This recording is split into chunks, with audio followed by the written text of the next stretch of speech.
Hello बच्चों, let's read this question. The activation energy for simple A to B reaction in EA in forward direction. The activation energy for reverse reaction is negative of EA is always less than EA, can be less or more than EA, is always double of EA.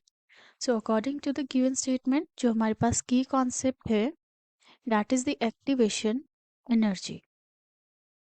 Activation energy. So let us see activation energy क्या होता है.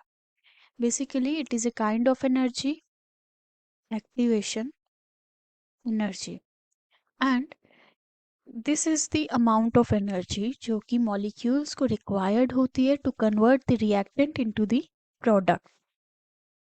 And we can also say जो हमारे पास reacting molecules होंगे उन्हें product में convert करने के लिए जो minimum amount of extra energy चाहिए in the reaction.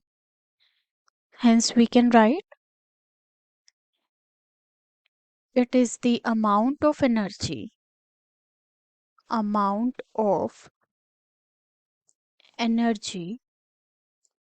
required by reacting molecules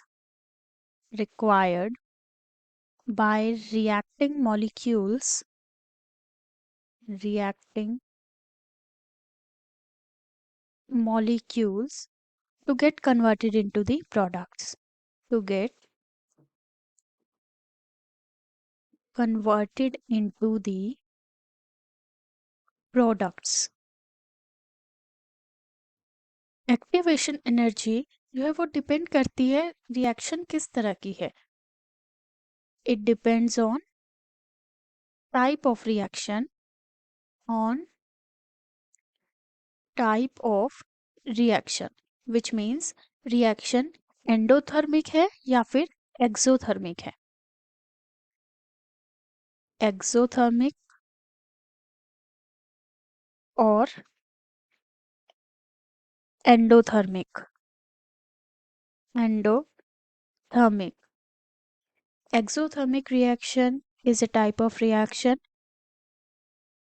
जिसमें जो हमारे पास एक्टिवेशन एनर्जी है रिवर्स डायरेक्शन में, that will be greater than the activation energy of the forward direction. And endothermic reaction वो होते हैं जिसके अंदर जो हमारी एनर्जी है that is required for the reaction. Exothermic reaction में एनर्जी रिलीज होती है एंड एंडोथर्मिक रिएक्शन में एनर्जी इज रिक्वायर्ड, एनर्जी जो है वो रिक्वायर्ड होती है.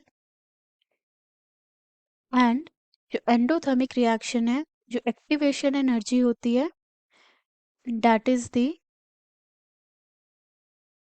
फॉरवर्ड एक्टिवेशन एनर्जी जो है वो ज़्यादा होती है as compare to the activation energy of the reverse reaction.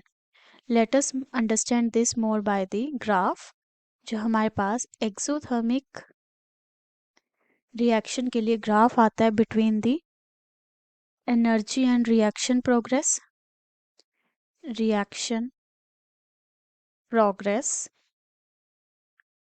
So that graph comes out to be like this, जिसमें जो हमारे पास ये पोजीशन है this represents the reactants and this is the product, whereas this represents the activation energy for the forward reaction and this energy is for the activation energy जो हमें चाहिए reverse reaction के लिए.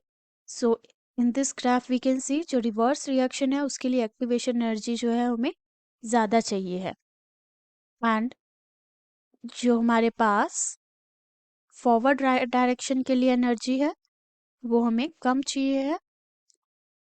So this is the relation for the activation energy in the exothermic reaction. और अगर हम इसी same तरीके से एंडोथर्मिक रिएक्शन के लिए ग्राफ बनाएंगे between the energy and the reaction progress, तो जो हमारे पास ग्राफ आएगा that will be like this, in this way. And ये हमारे पास रिएक्टेंट है, यहाँ पे प्रोडक्ट का फॉर्मेशन हुआ. This represents the activation energy for forward reaction and this represents the activation energy for reverse reaction. So हम यहाँ पे देख सकते हैं जो फॉरवर्ड रिएक्शन का एक्टिवेशन एनर्जी है that is greater than the activation energy of the reverse reaction. So it depends on the type of reaction. Activation energy ज़्यादा भी हो सकता है और कम भी हो सकता है. So from the given option we can say जो हमारा आंसर होगा that will be option number third, can be less or more than EA for the reverse reaction. Option third, can be less, can be less or more than EA. So let us mark option third as the final answer. Option first, second and fourth are incorrect. Hope you understood it well. Best of luck.